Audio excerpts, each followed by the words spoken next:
I'm the lead producer at EA for SimCity-Societies. We've got the game running over here, and we're pretty excited to give you a quick demo of it. So here's what the game looks like. It's the 5th version of the series. We're pretty excited about it. You can see that it looks different, and you're going to see that it plays different from previous SimCities.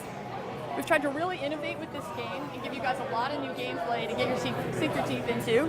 And we've also worked hard to make sure that this game is really easy to pick up and start playing, and yet still has enough depth so that there's a challenge to master it once you get going. So if you look over here, this is a little wealthy enclave that I've made in the city. And back over here, I've got a little section of residential neighborhood that's got homes. I've done my layout so that near the homes, in the back here, I've got a section of the workplaces. And then over here, I've got the venues where the wealthy people go shopping. This idea of homes, workplaces, and venues, this is the heart of the game. Those are the 3 building blocks of the game. So once you understand homes, workplaces, and venues, that's all you really need to know to get going. You build homes when you want more people. You build workplaces when you want more money. You build venues when you want more happiness. You need your people to be happy, because if they're not happy, they don't go to work. If they don't go to work, they don't make money. If they don't make money, you can't build new buildings. Okay. We'll show you how easy it is to put down new buildings in the game. We're not doing zoning. You're selecting exactly which building you want and putting it exactly where you want it to be. So here we're going to put down a, whatever we put down. Okay, we're going to put down a little antique shop, put it down exactly where we want, rotate it the way we want it to do, put it down.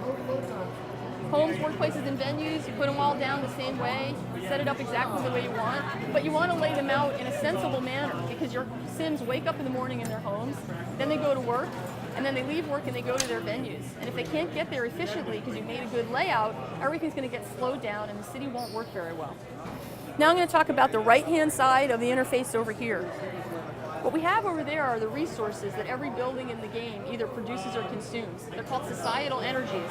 This is why we call the game SimCity Societies, because by deciding which kind of energies you're going to focus on, you'll end up with a very different kind of city.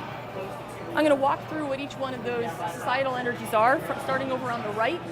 You've got knowledge, obedience, devotion, creativity, wealth, and industry. Now, this little area that we've been showing you so far is an area where all the buildings produce or consume wealth.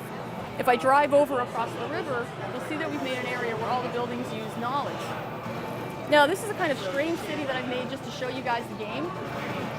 What's interesting about SimCity Societies is that unlike other city builders, you don't always need to be maximizing all of your resources. So you don't need to have all 6 of the societal energies going all the time. You could decide to make an entire city which was all about knowledge, or another city which was all about wealth. You could make a city that's just about obedience, where you don't care about your people's happiness and you're an authoritarian ruler. Or you can make a combination city, some of which makes sense and some of which are pretty creative and funky, like obedience and creativity.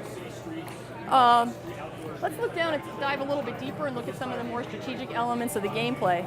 If we cruise over to this part of town, this is where I was showing off some of the buildings that produce or consume industry.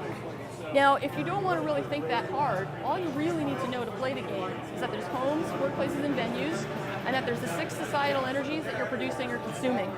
But when you want to get right into it, you'll see that every single building has its own unique attributes, and some of them have direct actions that you can click on, so there's always something for you to do. Here I've got this little slummy part of town. I've got slum apartments and tenements, and I see that those are going to make my Sims sick and have a greater fire hazard. So I'll want to plan ahead and put a fire station nearby. Now, when I look at where these people are going to work, I've put in an atomic missile site. I was happy to put that game in because I knew I was going to be building government buildings, and the atomic missile site gives me a discount on government buildings. When you start playing the game, you see there are a lot of different buildings that you can make, but you're really only seeing about 1/3 of the buildings in the game. There's over 400 different buildings and decorations you can put down. As you play the game and make different choices, more buildings become available to you, and you can unlock them. So if we look here, I have a steel mill.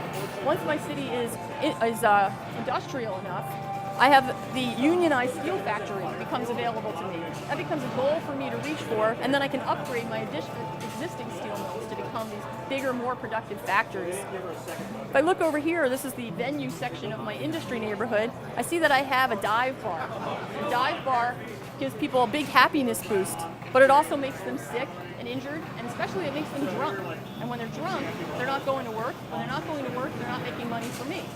A dive bar also has a chance of spawning one or other kind of criminal. And the criminals will rob people, it'll take away their deluxe goods, it'll slow down their day. On the other hand, I can make money off the criminals too. I've got a corrupt police station, and I'm going to make money off the criminal activity. Let's cruise on over, I'll show you another part of town. I always like playing the game like Big Brother. These are all buildings which produce or consume obedience. I've got a conditioning theater. When I'm over here, I don't care whether or not my Sims are happy. I just care whether they're content enough to go to work. So I build this theater. When they go in there, they're not in the mood to go to work, but when they come out, miraculously, they're just content enough that they can go to work. And let's see, you can see over here they've got things like a palace of deputies, palace of justice, propaganda ministry. You can get into a whole Big Brother kind of city. One of the things that's cool in this game is that you don't have to be a nice, popular mayor running a happy town. You can actually decide to be Big Brother and have an Orwellian place where everybody's pretty miserable, but they're all going to work and making you money. You could have a hippie commune and have a really green city and all very peaceful and creative and knowledge-oriented, or a spiritual community. There's a huge range of creative opportunities in the game. You can approach it in lots of different ways. It's very flexible, it's very accessible, but there's a lot of depth that you can unfold if you want to get into it. I think you guys are going to really enjoy playing it. It's coming out for the holidays. Thanks.